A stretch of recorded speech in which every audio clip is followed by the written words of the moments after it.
अस्सलाम वालेकुम रहमतुल्लाहि व बरकातुहू।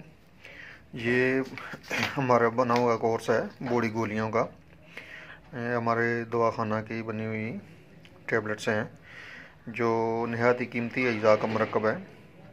जिगर में साने की गर्मी, जरियान ख्वाह किसी किस्म की वजह से भी हो।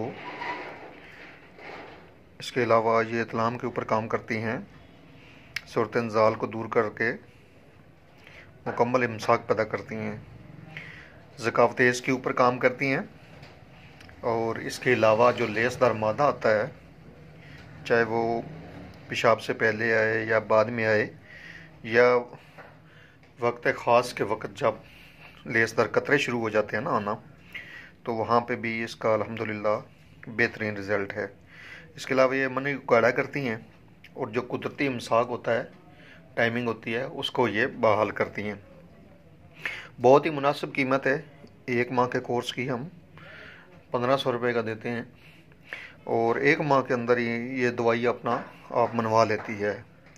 अल्हम्दुलिल्लाह बेहतरीन हमारे बना हुआ ये कोर्स है, मतलब सलीम दवाखाना की तरफ से ये पेश किया जा रहा है बहुत ही मुनासिब कीमत के साथ।